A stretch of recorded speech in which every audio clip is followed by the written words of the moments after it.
Como é que tudo começou, Daniel? Como é que começou essa história de empreendedor? Foi sempre empreendendo? Teve alguma fase de trabalhando em outros modelos de negócio? Como é que começou essa história? Desde o começo, desde muito novo, eu sempre gostei de fazer algo diferente, sempre buscando conseguir obter resultados, modificando alguma coisa que os meus amigos faziam, da maneira que eles faziam, para mim obter resultados melhores, desde muito novo, tanto nas vendas de alface, vendas de legumes, pastéis, salgadinhos, sucos em rodovia também, quando eu comecei. E eu sempre busquei fazer negócio. Mas você sempre trabalhou com iniciativas próprias ou você trabalhou formalmente em alguma empresa alguma vez? Então, foi assim. Logo no começo, eu trabalhei vendendo coisas, quando mais novo. Logo quando eu completei 16 anos, eu entrei trabalhar em um supermercado. Ali ficou um ano trabalhando e saí desse mercado, entrei trabalhar na Sadia, né, num frigorífico. E nesse momento, eu vi que não conseguia suprir as necessidades, né? Eu gostaria de ter coisas a mais, eu queria ter mais coisas, eu queria adquirir novas coisas, já estava chegando aos meus 18 anos e fazer carteira, carro e outras coisas mais, e aquele modelo de trabalho normal eu não conseguia ter. E justo nisso apareceu a oportunidade, né? A oportunidade de empreender. Eu tinha me preparado antes disso, na verdade. O que aconteceu? Eu passei por uma dificuldade grande. Eu me endividei, né? E eu precisava de uma maneira para pagar as minhas dívidas, eu precisava fazer alguma coisa diferente. Eu já trabalhava das 7 às 5 da tarde, né? Você queria complementar eu precisava complementar porque a quantidade de dinheiro que estava entrando pela quantidade de dinheiro que estava saindo não batia e estava só aumentando, né? Juros e cartões rotativos.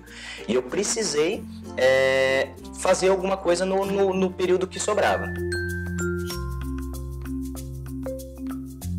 Antes de você contar um pouco mais a história, normalmente quem tem o hábito ou essa facilidade por empreender, empreende o tempo todo, desde sempre. Quando você trabalhava formalmente em uma empresa, você tentava fazer esse intraempreendedorismo também ou não? Nunca teve essa oportunidade? Não, antes eu não tentei fazer. Tipo assim, a gente até visualiza possibilidades, mas não estava muito no meu radar se diferenciar, buscar me desenvolver dentro da empresa ali. A partir realmente da hora que eu tive aquela oportunidade mesmo de empreender, lógico que tentar se destacar dos demais, fazendo de maneiras diferentes, dando realmente o melhor da gente na tarefa que era feita. É uma maneira de empreender, de se diferenciar, de se destacar e trazer resultados melhores. Mas realmente quando foi o momento que apareceu a oportunidade, realmente foi que dividiu assim mesmo. Fazer fora de lá. Que não tem nem certo nem errado, né? Que normalmente quando, se lá na empresa às vezes tem um ambiente mais propício, você tenta... E aí a grande dificuldade é o que faz normalmente as desistirem de um emprego formal para empreender. Se a empresa já tem se está dentro da cultura da empresa permitir esses movimentos de intraempreendedorismo, a coisa flui mais naturalmente. Tudo isso depende muito da cultura de cada empresa. Depois que você decidiu empreender, de fato, sair dessa empresa e ter outros rumos, quais foram os principais desafios que você teve nessa primeira etapa? Nessa primeira etapa, o principal desafio era a aceitação dos outros, né? Eu como comecei, quando eu tinha no dia, na verdade, o início das minhas atividades foi no dia que eu completei os 20 anos, então com pouca experiência e começar um negócio com pouco capital para investir, é muito difícil, né? As saídas que você tem são muito poucas, então você não pode abrir muito margem para erro. E todo mundo no começo, né, não acredita, não tem nem noção no que pode, quais serão os próximos passos, os próximos degraus, e o que acontece... primeira coisa, colocam negatividade. E se der errado, e se acontecer alguma coisa, você vai sair de Toledo. Eu estava numa cidade onde que eu saí para fugir de uma concorrência. Eu saí da cidade, minha cidade natal, e vim para uma outra cidade que eu não conhecia absolutamente ninguém, né? E comecei um negócio novo, do zero. Então, a falta de conhecimento, né? Eu que não tinha nenhum conhecimento... algum ensino superior e também algum treinamento, algum curso para administração de empresas ou alguma coisa, fluxo, qualquer tipo de coisa, de compra, vendas, atendimento, eu não tinha, era bem cru mesmo, né? Tentando um primeiro negócio, a falta de conhecimento, a falta de investimento e estar numa cidade onde que eu não conhecia absolutamente ninguém, né? Esse foi um dos principais desafios assim que aconteceu. Foi na cara e na coragem. Na cara e na coragem mesmo. Nisso que também é uma situação. Normalmente o pessoal, a família, as pessoas mais próximas tendem a apoiar, mas as pessoas um pouco mais distantes, que estão só por perto, normalmente negam isso, né? Você vai sair daqui, você já conhece. Isso realmente é uma situação bastante complicada. Você teve a ajuda de alguém? Teve consultoria, assessoria, teve algum mentor, alguém que te ajudou, te apoiou em algum desses momentos, no que você decidiu fazer ou no passo seguinte de realmente botar a mão na massa? Na verdade, lá no início, eu não tive completamente nenhum apoio, eu não busquei nenhuma ajuda, né? Eu tentei realmente abrir o meu negócio, começar a iniciar minhas atividades, somente eu, e no início eu tinha um amigo, né, que a gente foi sócio por um ano no início, e o conhecimento que ele tinha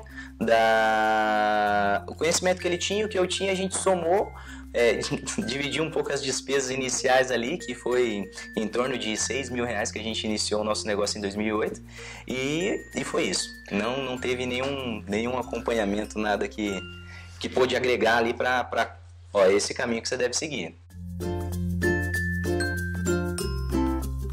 É uma coisa que é muito comum quando as pessoas resolvem empreender, complementar o seu conhecimento, a sua experiência com sócios. Isso é o lado bom da coisa, mas tem um lado ruim, que é de manter essa sociedade. Isso não é fácil, é difícil.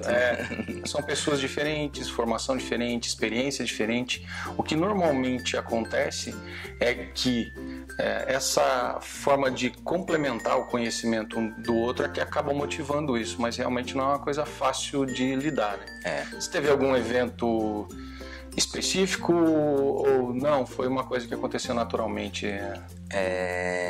Realmente eu tive duas situações que eu tive essa experiência com um sócio, né, com sociedade. A primeira foi, eu tiro sempre de todas as coisas, tento tirar algo positivo que aconteceu, independente da situação que aconteceu. Mas se não tivesse sido a sociedade, eu não teria abrido meu primeiro negócio, não tinha, né? Foi importante naquele momento. Foi importantíssimo, né? E devido a desencontro de ideias mesmo, né? Formas de pensar diferente, vontades diferentes, visões diferentes, né? De cada um, acabou que em um ano a gente acabou separando a sociedade no começo, e foi bom tanto para mim quanto para ele, que cada um seguiu o seu caminho e ambos tiveram resultados legais, né?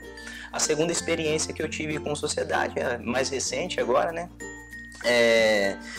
Eu percebi que o quanto que a soma de pessoas que tem uma mentalidade, que estão olhando para a mesma direção, que estão buscando os mesmos objetivos, que têm qualidades diferentes e que não dependem do mínimo, ou não dependem somente exclusivamente para a sobrevivência mesmo daquele negócio, o quanto que isso agrega, o quanto isso que soma, o quanto pode crescer, né? Hoje, com a sociedade nova que eu tenho, eu vejo o quanto eu cresci nos últimos 2 anos, né, como pessoa, como pai, em todas as áreas da minha vida, e isso ajudou essa sociedade e vem agregando cada vez mais. A chance de exponenciar, somando conhecimento, somando forças, eu acredito que é muito valioso, né? São experiências diferentes em momentos diferentes. Completamente distintos. Aquela lá atrás, apesar de ter tido um desfecho diferente, também foi extremamente importante, porque deu o passo inicial e te preparou para ter uma sociedade melhor no futuro. Com toda certeza. Eu achei que, né, porque a gente acaba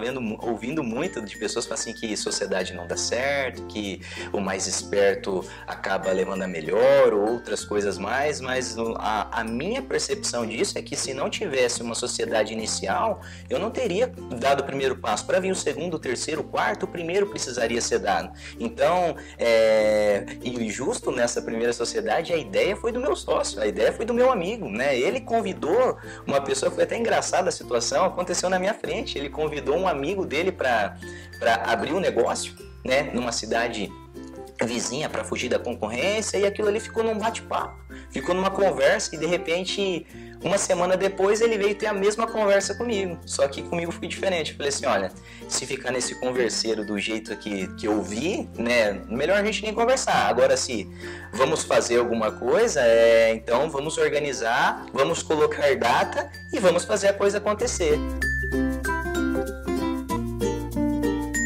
Essa é a grande diferença. Normalmente as pessoas planejam... Tem um grupo que não planeja nada e sai executando sem critério algum, e isso normalmente acaba numa situação ruim.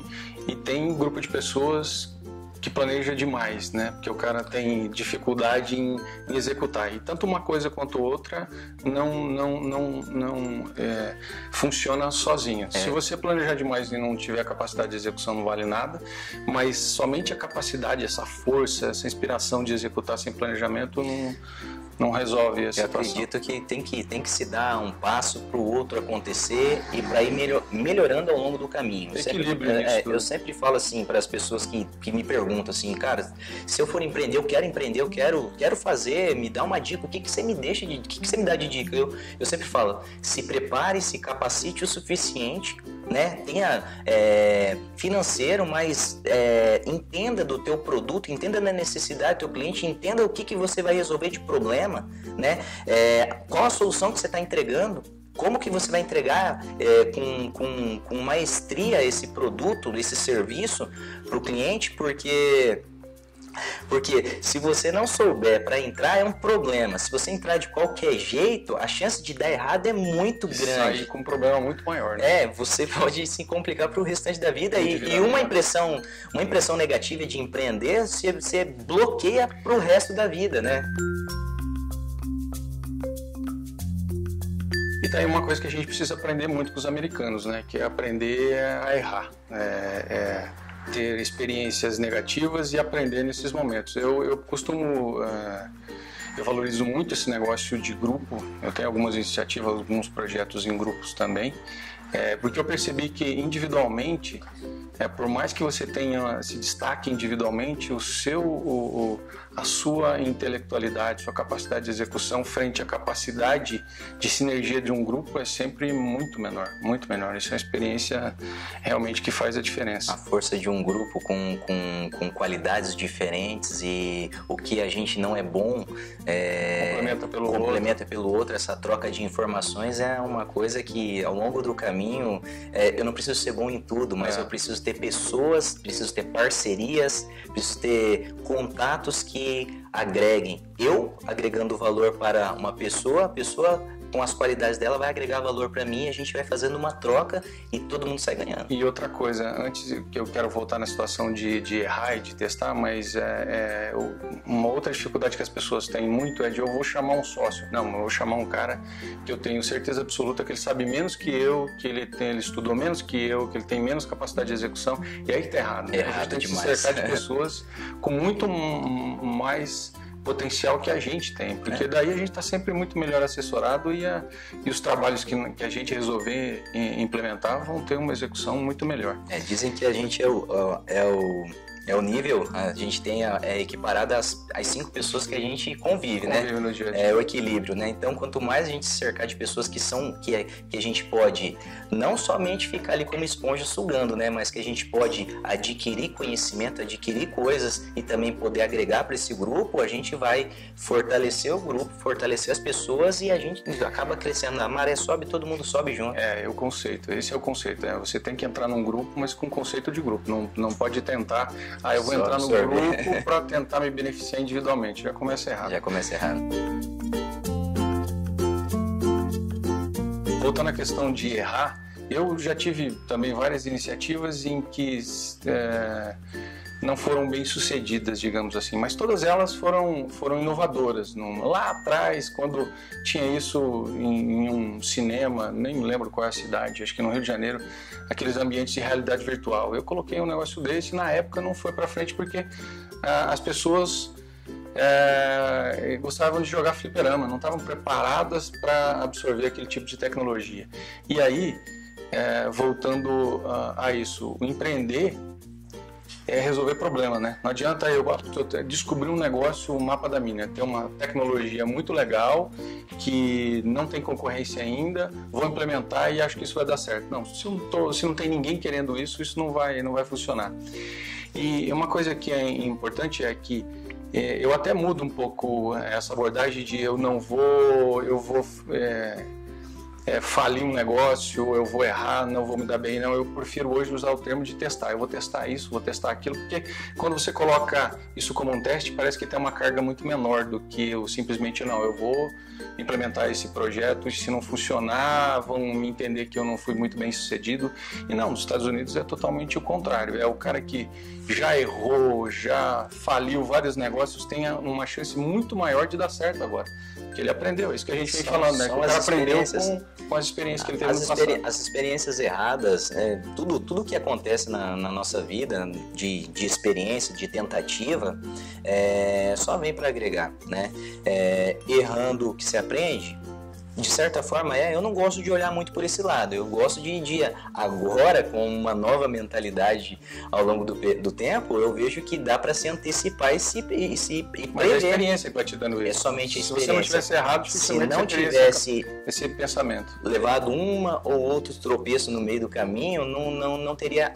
Olha, eu preciso me prevenir, eu preciso me programar, eu preciso fazer um planejamento e todas as outras coisas é somente com o tempo que vai realmente chegando. E não adianta, por mais que você tenha sido bem sucedido em alguns momentos, a gente vai errar em outros momentos, é normal. A única diferença é que a gente tem que acertar mais do que erra, mas errar não tem jeito, é imprescindível. Durante essa jornada a gente vai errar outras vezes.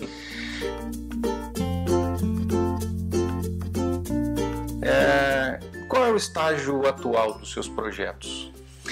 Olha, o estágio atual eu tenho alguns projetos que estão em fase... Quando eu falo projetos, eu me refiro a empreendimentos também. Sim. Hoje estou passando por uma reformulação, uma reestruturação de uma das empresas, né? Que é a pizzaria. Estou passando num processo de reforma, de reestruturação, de reorganização, de equipe. Tô passando por uma reestruturação mesmo. É uma coisa que eu deveria ter feito há mais tempo, porém a gente vai acabando, a coisa vai acontecendo, a gente vai deixando mais passar. Chegou o momento, estou fazendo essa reestruturação e junto com ela uma reforma, visando um novo conceito, uma nova entrega de produto, de serviço para os clientes. Impactar de uma forma diferente, né? O meu uma experiência cliente, diferente. Uma nova experiência. E no outro empreendimento que é o fast food, a gente está com num momento bem legal, com 1 ano e meio de experiência já de negócio, já em atividade, já muitos erros devido à falta de conhecimento do segmento, né? como que é a percepção do cliente, o que você está mostrando e o que ele está entendendo, né?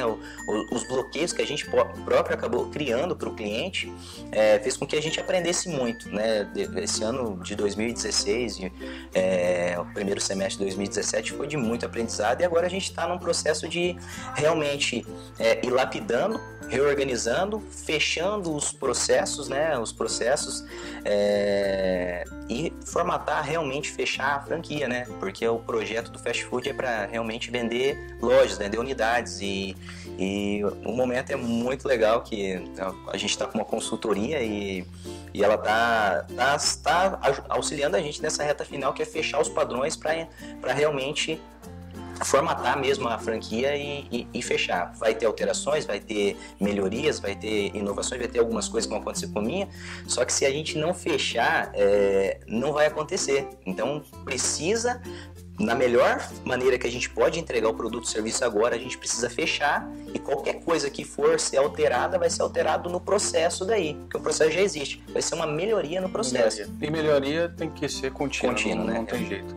É muito legal, isso é uma experiência muito interessante. Você cria uma loja conceito, uma loja modelo, experimenta, acha o ponto ideal, transforma aquilo numa experiência na experiência mais adequada possível, e aí, quando você tem essa noção, você lança as franquias. Muito legal. Tenho acompanhado a evolução, sou cliente, né, de vocês também, e tenho presenciado isso. Tem tido uma evolução e uma preocupação em melhorar a experiência a cada tempo. Isso é muito legal.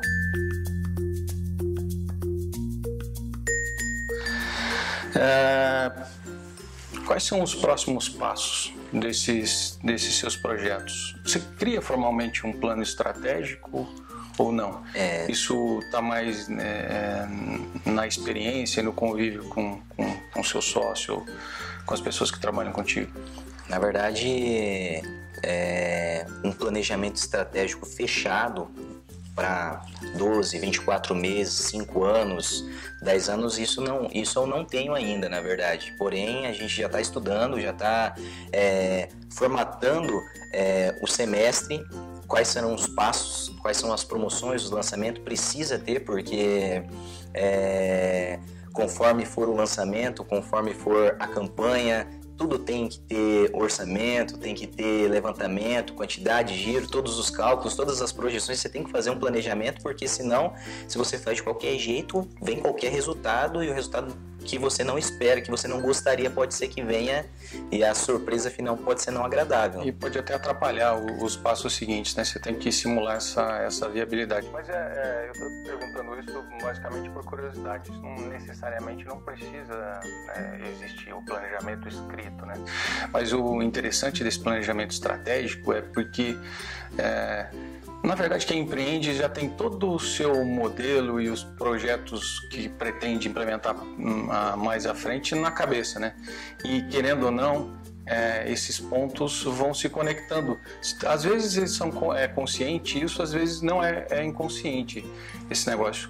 O melhor dos mundos é que isso seja consciente. Se você coloca no papel minimamente esse planejamento estratégico, isso dá essa visibilidade para você, para o seu sócio, para as pessoas que trabalham contigo. Você vê esses pontos se conectando, entendeu? Estou fazendo isso aqui que vai se conectar com aquela promoção mais à frente. Às vezes dá lá um insight que você originalmente não tinha nem pensado.